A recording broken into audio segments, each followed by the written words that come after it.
Congratulations to Orchestra Nova Northwest's season opener, Lineage, Sound and Fury. My name is Casey Bozell, and I am the concertmaster of this orchestra, as well as your guide to the pieces you'll hear in this program. Now, looking at the three works ahead of you, they may seem eclectic, maybe even a little disjointed, but there is more connection than one might realize at first glance. Caroline Shaw's Entr'acte has a pretty fascinating origin story. The inspiration was evidently taken from listening to a performance of the Brentano Quartet playing Haydn's Opus 77 No. 2 string quartet. Now, the second movement of that quartet is a minuet and trio.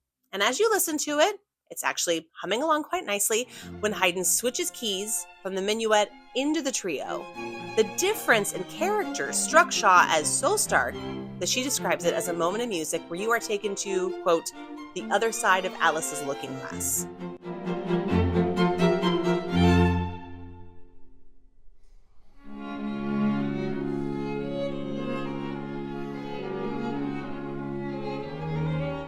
Shaw actually wrote it originally as a string quartet in 2011 and orchestrated it to a full string orchestra version in 2014.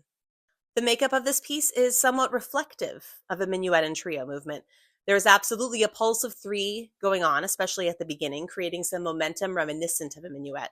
The chords start out beautifully with a sense of longing, and then they gradually descend into a more and more dissonant state until the strings are actually asked to create rhythmic surface sounds on the instrument in lieu of actual pitches. It's almost as if Shaw is able to create some natural transition from dissonance to pitchlessness. The next section of the piece begins with a very sprightly pizzicato, which, despite all of the space between the articulations of the notes, still manages to feel very thoroughly orchestrated. The lines bounce back and forth between solo and section voices. There's some pretty fun string techniques like slapping pizzicatos. There's lots of harmonics, and a section of portamentos that slides along the instrument gently takes us back to the recapitulation. And then the piece ends in a really intimate and introspective cello pizzicato solo.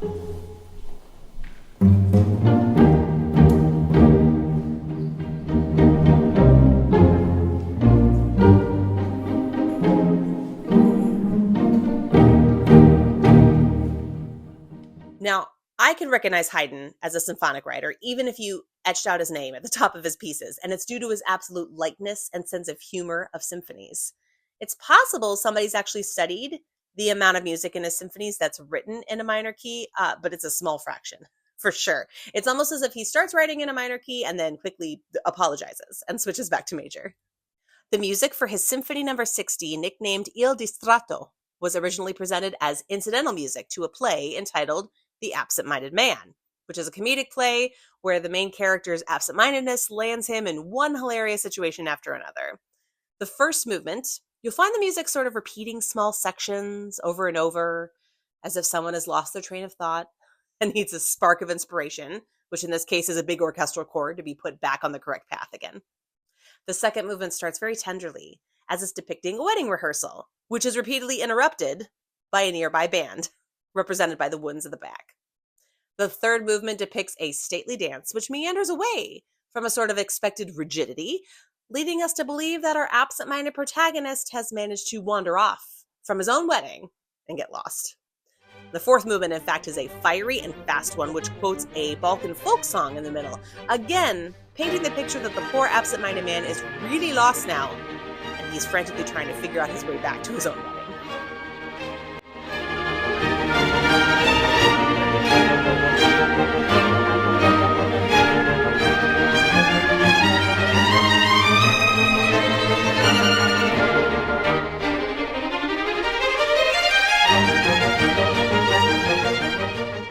Now, at this point, one would expect the symphony to be done. 4 movements was a pretty standard order in Haydn's symphonic repertoire, but there are still 2 more movements in this work to go.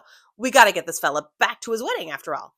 The 5th movement flashes back to the wedding itself, and it's a slow, sad theme. It's even titled Adagio di Lamentazione. The bride believes she's been left at the altar.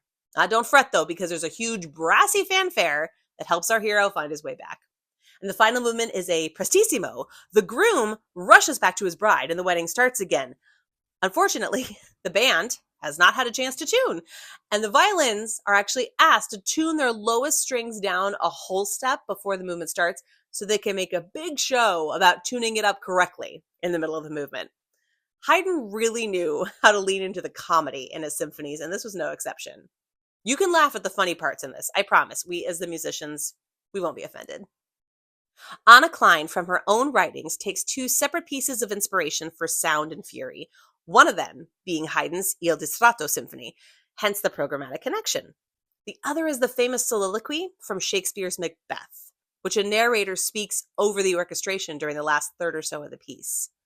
This is the soliloquy, which begins tomorrow and tomorrow and tomorrow, and it ends with the line, "It is told by an idiot with sound and fury, signifying nothing," which is, of course, where Klein derived her name in the piece.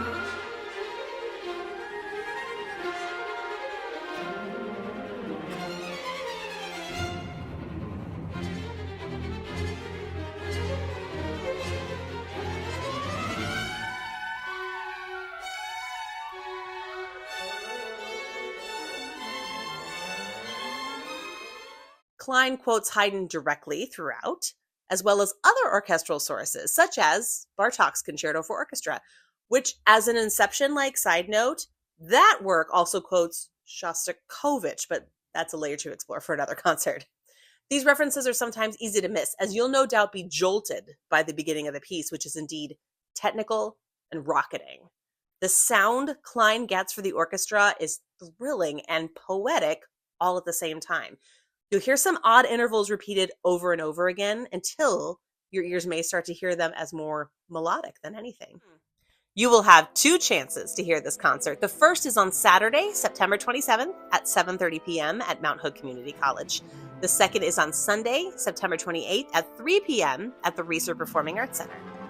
On behalf of myself, conductor Stephen Baez, and my amazing colleagues at Orchestra Nova Northwest, thank you for your support of our mission and your support of the arts. We'll see you at the concert.